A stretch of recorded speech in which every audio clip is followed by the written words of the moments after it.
ಇದೇ ಭಾಷೆ ಎಂದೆಂದು ನನ್ನದಾಗಿರಲಿ.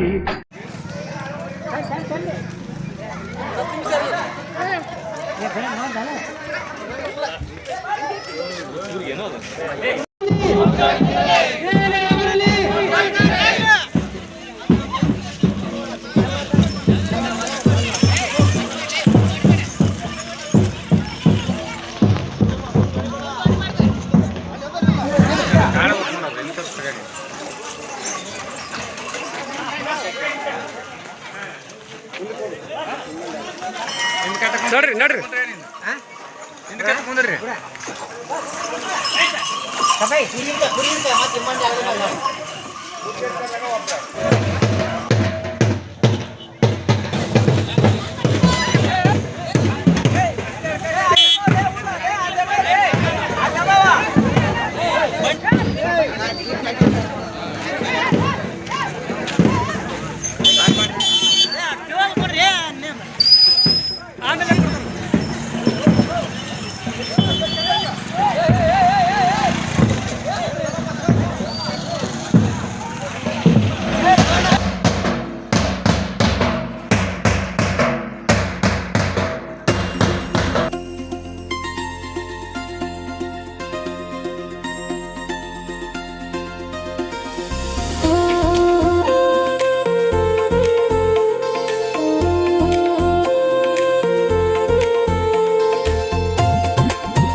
ಕರ್ನಾಟಕ ರಾಜ್ಯ ರೈತ ಸಂಘಕ್ಕೆ ಜೈ ಜವಾನ್ ಜೈ ಕಿಸಾನ್ ಜೈ ಜವಾನ್ ಜೈ ಕಿಸಾನ್ ಮಟ್ಟಲ್ ದಿನ್ನೆ ರೈತರಿಗೆಲ್ಲರಿಗೂ ಜಯವಾಗಲಿ ಜಯವಾಗಲಿ ಜಯವಾಗಲಿ ರೈತರಿಗೆ ಜಯವಾಗಲಿ ಕರ್ನಾಟಕ ರಾಜ್ಯ ರೈತ ಸಂಘಕ್ಕೆ ಜಯವಾಗಲಿ ಕರ್ನಾಟಕ ರಾಜ್ಯ ರೈತ ಸಂಘಕ್ಕೆ ಜಯವಾಗಲಿ ಮಟಲ್ದಿನಿ ಗ್ರಾಮದ ರೈತ ತಾಯಂದಿರಿಗೆ ಜಯವಾಗಲಿ ಮಟಲ್ದಿನಿ ಗ್ರಾಮದ ರೈತರಿಗೆ ಜಯವಾಗಲಿ ಜೈ ಜವಾನ್ ಜೈ ಕಿಸಾನ್ ಜೈ ಜವಾನ್ ಜೈ ಕಿಸಾನ್ ಮುಂಗಾರು ಪ್ರವೇಶ ನಿನ್ನೆ ತಾನೇ ಗ್ರಾಮಕ್ಕೆ ಆಗಮಿಸಿತು. ಹಾಗಾಗಿ ನಮ್ಮ ಗ್ರಾಮದ ಒಂದು ಎಲ್ಲ ರೈತ ಬಾಂಧವರಿಗೆ ಈ ವರ್ಷ ಭೂಮಿ ತಾಯಿ ಒಂದು ಒಳ್ಳೆಯ ಒಂದು ಬೆಳೆಯನ್ನ ಕೊಂಡೊಯ್ದುಕೊಂಡು ಪೂಜೆ ಮಾಡುವ ಮೂಲಕ ಒಂದು ದವಾಖಾನೆಯನ್ನು ಕೂಡ ಪೂಜೆಯನ್ನು ಬೀಜವನ್ನು ಹಿಡಿಯುವ ಮೂಲಕ ರೈತರು ಮಡಲ ಗ್ರಾಮದ ರೈತರು ಬಿಡುವಂತಹ ಬೀಜವನ್ನ ಈ ದಿನ ಹಿಡಿಯುವ ಮೂಲಕ ನಮ್ಮ ಗ್ರಾಮದ ಒಂದು ಹಸಿರು ಸೇನೆ ಘಟಕವನ್ನು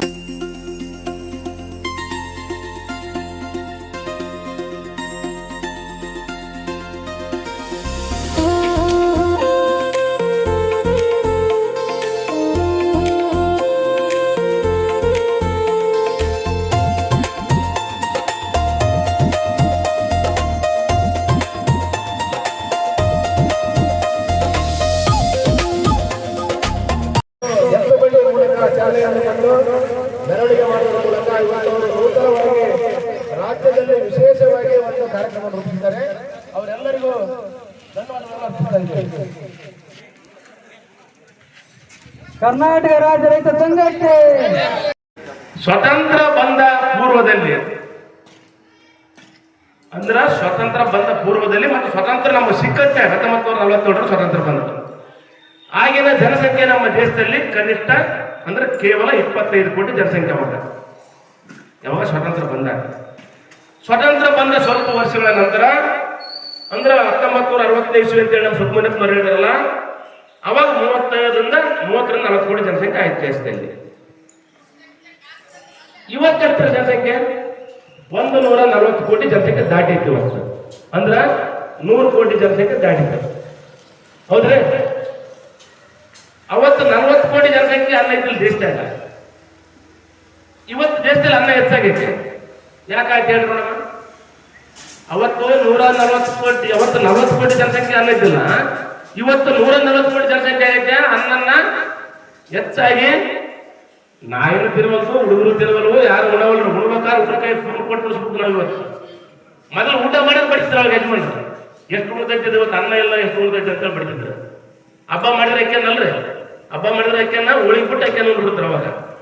ಇವತ್ತು ಅನ್ನ ತಿಂತಾ ಇಲ್ಲ ಅಂದ್ರೆ ಇದಕ್ಕೆಲ್ಲ ಕಾರಣ ಏನು? ಯಾಕೆ ಬರ್ತಾ ಇದೆ ಹೇಳೋಣ. ಇವತ್ತು ನಾವು ನೀವು ಅವಲೋಕನ ಮಾಡ್ಕೋಬೇಕು. ಅವತ್ತೇನಿತ್ತು ಹನುಮಂತಪ್ಪ ವಾಲಕಾರ ಅವರು ಹೇಳಿದಂಗ ಸಾವಯವ ಕೃಷಿ ಇತ್ತು. ಮನೆ ಆಕಳಿನ ಏನು ಹೊಟ್ಟೆಯಲ್ಲಿ ಉಂಟಾವಲ್ಲ ಹೋರಿಕರುಗಳನ್ನ ಬೆಳೆಸಿಕೊಂಡು ಇವತ್ತೇನು ನಾವು ಬಂಡಿಯಲ್ಲಿ ಬಂದು ಅಲ್ಲಿ ಬರ್ಬೇಕಾದ್ರೆ ಆ ಎತ್ತುಗಳನ್ನು ಮಾಡಿಕೊಂಡು ಬೆಳೆ ಹೊಡಿತಿದ್ವಿ. ನಮ್ಮ ಸುಬ್ಬನಪ್ಪ ಬಡಿಗಾರ ಅವ್ರು ಹೇಳಿದಂಗ ಕೆಬ್ಬಳು ಕುರಿತಿಲ್ಲ, ಅವಾಗ ಕೆಬ್ಬಳೆ ಖರೀದಿ ಮಾಡ್ತಿಲ್ಲ. ನಮ್ಮ ಹೊಲದಲ್ಲಿ ಏನು ಬೆಳೀತೀವಲ್ಲ ನಾವು ಜಾಲಿ ಗಿಡ ಅಂತೂ, ಅದಕ್ಕೆ ನೀವೇನಂತ ಗೊತ್ತಿಲ್ಲ, ಕರಿ ಜಾಲಿ ಗಿಡ. ಆ ಜಾಲಿ ಗಿಡದಿಂದ ನಾವು ದಿಂಡುಗಳನ್ನು ಮಾಡಿಕೊಂಡು, ಈಸು ಮಾಡಿಕೊಂಡು, ತಾಳ ಮಾಡಿಕೊಂಡು, ಮೇಳೆ ಮಾಡಿಕೊಂಡು, ನಗ ಮಾಡಿಕೊಂಡು ಗೆಳೆಯವನ್ನ ಒಡಕೆ ವ್ಯವಸ್ಥೆ ಮಾಡ್ತೀವಿ. ಮತ್ತು ಮಡಿಕೆ, ಕುಂಟಿ, ಎಡಿಕುಂಟಿ ಎಲ್ಲ ನಾವು ಗಿಡದಿಂದನೇ ಮಾಡ್ಕೊಂಡಿದ್ವಿ. ನಮ್ಮ ಊರಿನ ಬಡಿಗೆರವರು ಕುಂಟಿ ಹಾಕ್ತಿದ್ರು, ಕಂಬಾರವರು ಅದಕ್ಕೆ ತಾಳ ಮಾಡಕ್ಕೆ ಏನಿರ್ತವಲ್ಲ ಅವನ್ನ ಮಾಡಿಕೊಡ್ತಿದ್ರು. ಮುಂಜೂಣ ಹಾಕೊಡ್ತಿದ್ರು ಮಡಿಕೆಗೆ. ಕೂಳಿಗೆ ಏನೋ ನಾವು ಮಳೆ ಅಂತಿದ್ವಿ, ಕೂರಿ ಮಳೆ ಅಂತಿದ್ವಿ, ಅವನು ಅನ್ಕೊಡ್ತಿದ್ರು. ಒಟ್ಟಿನಲ್ಲಿ ನಮ್ಮ ಬೆಳೆದಂತ ಮಾಲನ್ನ ನಾವೇನ್ ಮಾಡ್ತಿದ್ವಿ, ಕಡ ಮಾಡ ಮುಂದ ಆ ಬಡಿಗೆರಿಗೆ, ಕಂಬರಿಗೆ ಆಯ ಅಂತೇಳಿ ಕೊಡ್ತಿದ್ವಿ. ಮತ್ತು ಕಡಕ್ ಬಂದಾಗ ಬೇರೆ ಎಕ್ಸ್ಟ್ರಾ ಕೊಡ್ತಿದ್ವಿ. ಮತ್ತೆ ಅವ್ರ ಮನೆಯಲ್ಲಿ ಏನಾದ್ರು ಕಾರ್ಯಕ್ರಮ ನಡೆದ್ರೆ ನಮ್ಮ ಹೊಲದಲ್ಲಿ ಏನ್ ಬೆಳಿತೇವ, ಮೆಣಸಿನಕಾಯಿ ಬೆಳ್ಳಿ, ತರಕಾರಿ ಬೆಳ್ಳಿ, ತೊಗರಿ, ಸಜ್ಜಿ, ಉಳ್ಳಿ, ಮಿಟ್ಟಿಗೆ ಏನ್ ಬೆಳೆದ್ರೆ ಅವ್ರಿಗೆ ಕೊಟ್ಟು ಕಾಸಿ ನಾವು ಅವ್ರನ್ನ ಉಳಿಸಿದ್ವಿ. ಎಲ್ಲರ 3 ಮಂದಿ ಕಲ್ತು. ಹೌದಲ್ರಿ? ಇವತ್ತೇನಾಗೈತೆ ಹೇಳ್ಬೇಕಂತಾನ, ಇವತ್ತು ಕೆಬ್ಬಣ ಕೂರಿಗೆ ಮಾಡಿಸಿದ್ರೆ ಇನ್ನ ಕೆಬ್ಬಣ ತರಕ ಅಂಗಡಿಗೆ ಹೋಗ್ಬೇಕು. ನಾವು ನಮ್ಮ ಮನೆ ಊಟ ಕೆಬ್ಬಣ ಅದ ನಮ್ಮದ ಬೆಳಿತೆ ತಲೋ ಮಾತ್ರ ಕಟ್ಟಿಗೆ ಐತಿ ಮೇಲೆ. ಆದ್ರ ಪೈಪ್ ಕೂಡಾಗಿ ಅದ ಇವು ಬಿದಿರು ಹಾಕಿರಿ. ಮೊದಲೊಂದು ಬಿದಿರು ಅದಾವ, ತಲವು ಕರೆಕ್ಟ್ ಆಗೈತೆ, ಕೂರಿಗೆ ಮಾತ್ರ ಬದಲಾಗೈತೆ. ಅದೇ ರೀತಿಯಾಗಿ ಎತ್ತು ಉದಾಹರಣೆ 1200 ಮನೆ ಅದಾವ, 5 ಬಂಡಿ ಕಟ್ಟಿದ್ವಿ. ಭಾಳ ಅಂದ್ರೆ ಒಂದು 100 ಜೊತೆ ಎತ್ತಿರ್ಬೋದು ನನ್ನ ಪ್ರಕಾರ ಊರ. ಬೇಡ 200 ಜೊತೆ ಇರ್ಬೋದ? 200 ಜೊತೆ ಅದಾವ, 100 ಜೊತೆ ಅದಾವ, 100 ಜೊತೆ ಅದಾವ ಅಂತ ಪ್ರಕಾರ. ಮತ್ತೆ ದನಗಳಲ್ಲಿ ಕಾಣ್ತಾ ಇಲ್ಲ. ಈ ಏನು ಮೊದಲೇನೋ 20 ದನ 10 ದನ ಆಕಳ ದನಗಳು ಇರ್ತಿದ್ವು, ಎಮ್ಮೆ ದನ ಇರ್ತಿದ್ವು, ಮತ್ತು ಮನೆಯಲ್ಲಿ ಕುರಿ ಮರಿ ಎಲ್ಲ ಸಾಕೊಂಡಿರ್ತಿದ್ರು. ಇವತ್ತು ಅವೆಲ್ಲ ಇಲ್ಲಾಗ ಸಾವಯವ ಕೃಷಿ ಮಾಡಕ್ಕೆ ಹೇಗೆ ಸಾಧ್ಯ? ತಿಪ್ಪಿ ಗೊಬ್ಬರ ಹೆಂಗ್ ಸಿಗ್ತೈತೆ? ಈ ತಿಪ್ಪಿ ಗೊಬ್ಬರ ಹಾಕಿದ್ರ ಇಲ್ಲಿರ್ತಕ್ಕಂಥ ಏನ್ ನಮ್ಗೆ ಏನು ಕೊಟ್ಟಾರಲ್ಲ ಬೀಜಗಳು, ಇವಕ್ಕೆ ಯಾವ ಬೀಜ ಅಂತ ಹೇಳ್ರಿ ನಾವು? ಮೊದಲ ಬೀಜ ಬಿತ್ತಿದ್ರೆ ಮಾತ್ರ ತಿಪ್ಪಿ ಗೊಬ್ಬರ ಬೆಳಿತೇವೆ. ಮೊದಲ ಬೀಜ ಏನ್ ಮಾಡ್ತದವು? ಬಿತ್ತಿ ಮತ್ತೆ ಒಳ್ಳೆ ಬಿತ್ತಿದ್ರೆ ಮತ್ತೆ ಫಲ ಕೊಡ್ತದ. ಈಗೇನು ಅಂಗಡಿ ತಂದು ಬಿತ್ತವಲ್ಲ ಬೀಜ, ಇದನ್ನ ನೀವು ಗಿಡಕ್ಕೆ ತರೋದ್ರೆ ಸರ್ಕಾರ ಬೆಳೆಯುತ್ತೆ. ಹೈಬ್ರಿಡ್ ತಳಿಯ ಬೀಜಗಳಿಗೆ ಸೆಂಡ ಬೀಜ ಅಂದ್ರೆ ಏನಾಗುತ್ತೆ? ಮಕ್ಕಳಾಗಲ್ಲ ಅಂತ. ನೋಡಕ್ಕೆ ಗಣಮಕ್ಕಳ ತರ ಕಾಣುತ್ತೆ, ಅಂದ್ರೆ ಬೀಜ ಕಾಣುತ್ತಾ ಗಣಮಕ್ಕಳ ತರ ಕಾಣುತ್ತಾ, ನಾಟಕ ಇಳುವರಿ ಕೊಡಲ್ಲ. ನೀವು ಬೇಕಾದ್ರೆ ಪ್ರಶ್ನೆ ಮಾಡ್ರಿ. ಈಗ ಮೆಕ್ಕೆಜೋಳ ತರ್ತಾರೆ, ಒಳ್ಳೆ ಬಿಡ್ತಾರೆ, ಇಳುವರಿ ಬರ್ತಂದ್ರೆ ಸಜ್ಜಿ ತರ್ತೀರಿ ಅಂಗಡಿಯಿಂದ, ಸಜ್ಜಿ ಬಿತ್ತಾರೆ, ಒಳ್ಳೆ ಬರ್ತಾ ಫಲ ಕೊಡುತ್ತಾ?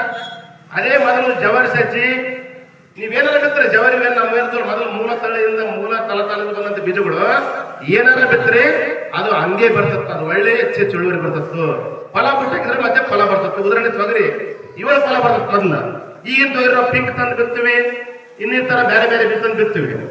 ಒಂದ್ಸಲ ಕಾಪ್ ಬುಟ್ಟ ಹಾಕ್ತಿ, ಮಗನ ವಾತಾವರಣ ಚೇಂಜ್ ಆಗಿ ಕಾಪ್ ಬುಟ್ಟ ಹಾಕ್ತಿ, ಮಳೆ ಆಗಲಿಲ್ಲ, ಹಸಿಸಿರಲಿಲ್ಲ ಅಂತಂದ್ರ ಒಳ್ಳೆ ಫಲ ಆಗತ್ತಂಗ.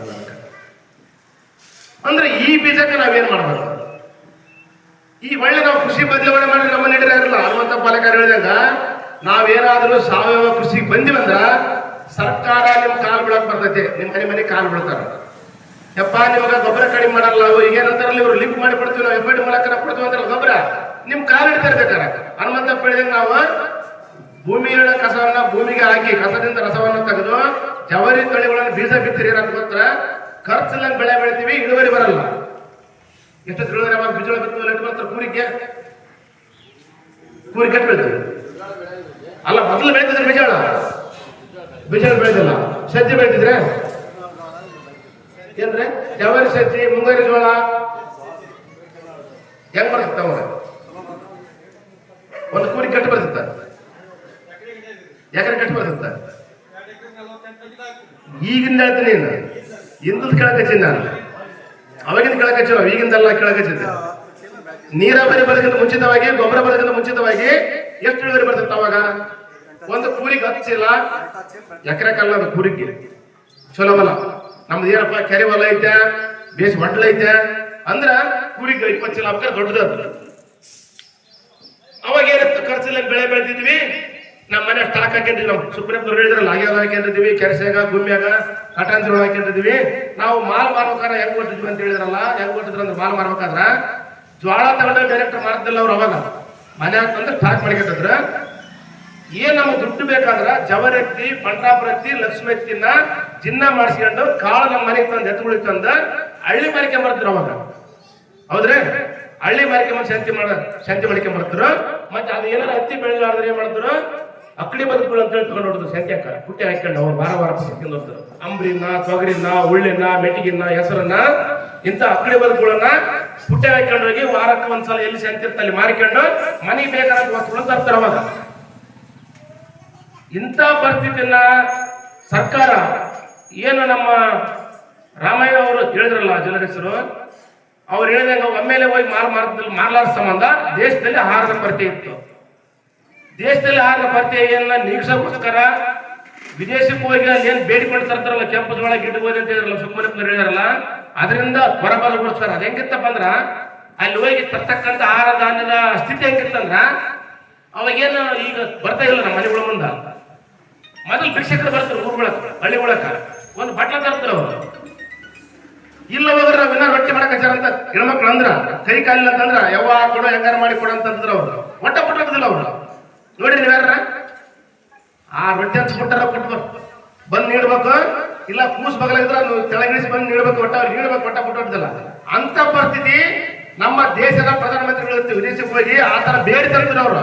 ಅಂದ್ರೆ ಭಿಕ್ಷೆ ಬೇಡಿತಾರ ಅಂತ ಸ್ಥಿತಿ ಒಳಗ ಆಹಾರ ಧಾನ್ಯಗಳನ್ನ ಗಿಡ್ಡು ಗೋಧಿ ಮತ್ತು ಕೆಂಪು ಜೋಳನ್ನ ತಂದು ಅಂತ ಪರಿಸ್ಥಿತಿ ನಿರ್ಮಾಣ ಆಗಿತ್ತಲ್ಲ, ಅದರಿಂದ ಹೊರಗೆ ಬರ್ಬೇಕಂತ ಹೇಳಿ ಏನು ಇವತ್ತು ಆಹಾರದ ಕೊರತೆ ನಿಲ್ಲಿಸಬೇಕು, ನಾವು ಹೋಗಿ ಅಲ್ಲಿ ಬೇಡಿತರ ನಮ್ಗೆ ರಾಶಿ ಬರಕತ್ತಿದೆ ಅಂತ ಹೇಳಿ 1961ರಲ್ಲಿ ವಿಶ್ವದ ಹಸಿರು ಕ್ರಾಂತಿಯ ಪಿತಾಮಹರಾದ ನಾರ್ಮನ್ ಬೋರ್ಲಾಗ್ಕರ್ ಅವರನ್ನ ನಮ್ಮ ದೇಶಕ್ಕೆ ಬರಮಾಡಿಕೊಂಡು ನಮ್ಮನ್ನ ಹೆಂಗಾದ್ರೂ ಮಾಡಿ ನೀವು ಪಾರ್ ಮಾಡ್ರಿ, ಆಹಾರದ ಕೊರತೆಗಿಂತ ಪಾರ್ ಮಾಡ್ರಿ ಅಂತೇಳಿ ಅವ್ರನ್ನ ಬೇಡಿಕೊಂಡಾಗ ಅವ್ರು ಹೇಳಿದ್ರು, ಏನ್ ಹೇಳಿದ್ರು? ನಿಮ್ಮ ದೇಶದಲ್ಲಿ ರೈತರು ಚೆನ್ನಾಗಿದಾರ, ಯಾರಿಗೆ ಭೂಮಿಲ್ಲ ಅವ್ರು ಚೆನ್ನಾಗಿಲ್ಲ, ಮೊದಲು ನೀವು ರೈತರಿಗೆ ದಾರಿ ತಪ್ಪಿಸ್ಬೇಕು ನೋಡು ಅಂತ ಹೇಳಿದ್ರು. ಅವ್ರು ಹೆಂಗ ತಪ್ಪಿಸ್ಬೇಕು ದಾರಿನ? ಅವ್ರಿಗೆ ಹೆಚ್ಚು ಬೆಳ್ಳಿ ನೀವು ಇದು ಹೆಚ್ಚು ಶ್ರೀಮಂತರಾತು ಅಂತ ಹೇಳ್ರಿ. ಹೆಂಗ್ ಹೇಳ್ಬೇಕು ಅಂದ್ರೆ ಬೀಜ ಬದಲಾವಣೆ ಮಾಡ್ರಿ. ಫಸ್ಟ್ ಹೆಂಗ್ ಮಾಡ್ಬೇಕು? ಬೀಜ ಬದಲಾಗಬೇಕು. ಹೈಬ್ರಿಡ್ ತಳಿ ಬೀಜ, ಜವರಿ ಬೀಜದ ಬದಲಿಗೆ, ಮನೆ ಬೀಜಗಳ ಬದಲಿಗೆ ಕಂಪನಿ ಬೀಜ ತರ್ಬೇಕು. ಅವ್ರು ಸಂತಿ ಹೋಗಿ ಕಂಪನಿ ಬೀಜ ತರ್ಬೇಕು. ಕಂಪನಿ ಬೀಜ ತಂದು ರೊಕ್ಕ ಕೊಟ್ಟು ತಂದು ಬಿತ್ತಂಗ ಆಗ್ಬೇಕು ಅವ್ರು. ಈ ಬೀಜ ಏನ್ ಕೇಳತ್ ಹೇಳ್ರಿ ನಮ್ಮ, ಈ ಬೀಜಕ್ಕ ಗೊಬ್ಬರ ಬೇಕು, ಈ ಬೀಜಕ್ಕ ಹುಳ ಬರ್ತಾ ಕಿರಣಸಕ ಔಷಧಿ ಬೇಕು, ಈ ಬೀಜಕ್ಕ ಫಲ ಇಡಬೇಕಾದ್ರೆ ಒಂದು ಮಲ್ಟಿಪ್ಲೆಕ್ಸ್ ಎಣ್ಣೆಗಳು ಬೇಕು, ಮತ್ತೆ ಈ ಬೀಜಕ್ಕ ಗುಳಿಗಳು ಬೇಕು. ಅಥವಾ ಅದೇ ರೀತಿಯಾಗಿ ಈ ಬೀಜಕ್ಕ ನೀರ್ ಬೇಕಾದತ್ತೆ. ನೀರ್ ಬೇಕಾದಾಗ ಏನ್ ಮಾಡ್ತಾರ? ಪಂಪ್ ಸೆಟ್ ಬೇಕಾದತ್ತೆ. ಇದೆಲ್ಲವನ್ನ ಇದು ಕೇಳಿಸ್ತ. ಇದು ಕೇಳಿದಾಗ ಏನ್ ಮಾಡುತ್ತಾ? ಖರ್ಚು ಮಾಡ್ತೀವಿ ನಾವು. ಮತ್ತೆ ಇದನ್ನೆಲ್ಲ ಭೂಮಿ ಏನಾಗುತ್ತೆ? ನೀರು ಹರಿಸಿ ಭೂಮಿ ಬರುಡಾಗುತ್ತೆ, ಏನೋ ಗಟ್ಟಿ ಆಗುತ್ತೆ ಭೂಮಿ. ಈ ಮೊದಲು ನಾವು ರಂಟಿ ಮಡಿಕೆ ಮ್ಯಾಗ ಒಂದು ಕಲ್ಲು ಇಟ್ಟಿವಂದ್ರ ಎತ್ತು ಹಿಂಗ್ ತಿರುಗಿ ನೋಡ್ತದ್ದು, ಒಳ್ಳೆ ನೋಡ್ತದ್ದು. ಮಗನ ನಾವು ಮಡಿಕೆ ಒಳಗೆ ಕಟ್ಟಿದೀವಪ್ಪ ಅಂತಂದ್ರ ರಂಟಿ ಮಡಿಕೆ ಎತ್ತು ಒಳ್ಳೆ ನೋಡ್ತದ್ದು, ದೊಡ್ಡ ದೊಡ್ಡ ಎತ್ತುಗಳು ಒಳ್ಳೆ ನೋಡ್ತದೆ. ಯಾಕೆ ಒಳ್ಳೆ ನೋಡ್ತದೆ ಅಂದ್ರ ಭೂಮಿ ಅಷ್ಟು ಅದಾಗಿ ಮಡಿಕೆ ಮೊದಲ ಇಟ್ಟಿರ್ತ. ಈಗ ನೀವು ನೀರು ಹರಿಸ್ತವಲ್ಲ, ಮೆಕ್ಕೆಜೋಳದಲ್ಲ ಮಗನ ಸಜ್ಜಿ ಇರಲಿ, ಮೆಕ್ಕೆಜೋಳ ಇರಲಿ, ಹಚ್ಚಿ ಒಲೆ ಇರಲಿ, ಮಡಿಕೆ ಕಟ್ರಿ ನೋಡಮ್ಮ. ಈಟ ಇರ್ಕಂತ ಜನ ಓದ್ತದೆ. ಭೂಮಿ ಮಳೆ ಕರೆಯಾಗಲ್ಲ. ಯಾಕಂದ್ರೆ ಭೂಮಿಯಲ್ಲಿ ಬರುಡಾಗೈತೆ. ಯಾಕಾಗೈತೆ? ರಾಸಾಯನಿಕ ಗೊಬ್ಬರ ಹಾಕಿ ನೀರು ಹರಿಸಿ ಭೂಮಿ ಬರಡಾಗೈತೆ. ಅದಕ್ಕೆ ಏನ್ ಮಾಡಿದ್ರು ಅವರು? ಟ್ಯಾಕ್ಟ್ರಿ ಅಂತ ತಗೊಳ್ರಿ ಅಂತ ಹೇಳಿದ್ರು. ಟ್ಯಾಕ್ಟ್ರಿ ತಗೊಂಡ್ಬಿಡ್ರಿ ನೀವು ಅಂತ ಹೇಳಿದ್ರು. ಟ್ಯಾಕ್ಟ್ರಿ ಆಗ ಬರ್ತದೆ. ಎಷ್ಟಾಗೈತೆ ರೇಟ್? ಎಲ್ಲಾ ಸಾಮಾನು ತರ್ಬೇಕಾದ್ರೆ ಕನಿಷ್ಠ 10ರಿಂದ 15 ಲಕ್ಷ ಖರ್ಚು ಬರುತ್ತ. ಇಂಜಿನ್, ಟ್ರಾಲಿ, ಕೂರ್ಗಿ, ಕುಂಟಿ, ರೂಟವೇಟ್ರು, ಏನ್ ಇವತ್ತು ಲೆವೆಲ್ ಬ್ಲೇಡು, 4 ಮಡಿ